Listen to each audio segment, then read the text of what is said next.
আপনারা হয়তো অনেকেই লক্ষ্য করেছেন যে গতকালকে জাপানে 7.6 মাত্রার এক ভয়াবহ ভূমিকম্প হয়েছে। জাপান যেহেতু অনেক উন্নত দেশ এবং তারা ভূমিকম্পের কথা মাথায় রেখেই বিল্ডিং তৈরি করে, তাই হয়তো জাপানে এই ভূমিকম্পে তেমন কোনো ক্ষয়ক্ষতি হয়নি। কিন্তু এই ভূমিকম্প যদি বাংলাদেশের রাজধানী ঢাকা বা এর আশেপাশে হতো, তাহলে একটা ভয়াবহ বিপর্যয় নেমে আসতো। কিছুদিন আগে বাংলাদেশের রাজধানী ঢাকা সহ সারা দেশে ছোট মাত্রার বেশ কয়েকটি ভূমিকম্প আঘাত এনেছে, যদিও তেমন কোনো ক্ষয়ক্ষতি হয়নি। কিন্তু এই ভূমিকম্পগুলো মানুষের মনে বেশ ভয়ের সঞ্চার করেছে। অর্থাৎ মানুষ এখনো ভীত যে সামনে আরো বড় কোনো ভূমিকম্প আসতে পারে কিনা। দেখুন, ছোট ছোট কয়েকটি ভূমিকম্প, আর এই ভূমিকম্পগুলোতেই মানুষ এত বেশি ভীত হয়ে পড়েছে। অথচ কিয়ামতের সময় যেই ভূমিকম্প সৃষ্টি হবে, সেই ভূমিকম্প কতই না ভয়াবহ হবে। আর কিয়ামতের সময় যে ভূমিকম্প হবে, সেটা মহান আল্লাহ রাব্বুল আলামিন পবিত্র কোরআনের সূরা আল হজের প্রথম এবং দ্বিতীয় আয়াতে অত্যন্ত সুন্দরভাবে বর্ণনা করেছেন।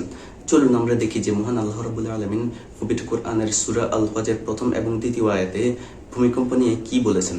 মহান আল্লাহ রাব্বুল আলামিন কিয়ামতের বর্ণনা দিতে গিয়ে সূরা হজের প্রথম এবং দ্বিতীয় আয়াতে বলেছেন যে, ইয়া আইয়ুহান নাস, হে মানুষ সকল, ইত্তাকু রাব্বাকুম, তোমরা তোমাদের প্রভুকে ভয় করো। ইন্না জালজালাতাস সাআতি শাইউন আযীম, নিশ্চয়ই কিয়ামতের কম্পন এক ভয়াবহ ব্যাপার।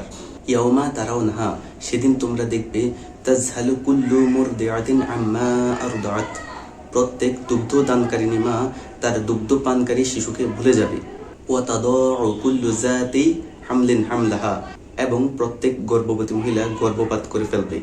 অর্থাৎ সে সময় পরিস্থিতিটা এতটাই ভয়াবহ হবে যে যেই মা তার কোলের শিশুকে দুধ পান করেন, তিনিও তার কোলের শিশুকে ভুলে যাবেন। আবার যেই মহিলারা সেই সময় গর্ভবতী অবস্থায় থাকবে, তারা ভয়ে গর্ভপাত করে ফেলবে। এরপর মহান আল্লাহ রাব্বুল আলামিন বলেন যে, ওয়াতারান নাসা সুকারা, তোমরা সেদিন মানুষদেরকে মাতাল অবস্থায় দেখতে পাবে। ওয়ামা হুম বিসুকরা, অথচ তারা মাতাল নয়, তারা সাধারণ মানুষ, কিন্তু ভয়ে তারা মাতালের মতো আচরণ করবে। চিন্তা করেন মহান আল্লাহ রাব্বুল আলামিনের উপস্থাপনা শৈলী কতটা সুন্দর। ওয়ালাকিন্না আযাবাল্লাহি শাদীদ, কিন্তু মহান আল্লাহ রাব্বুল আলামিনের আযাব খুবই কঠিন।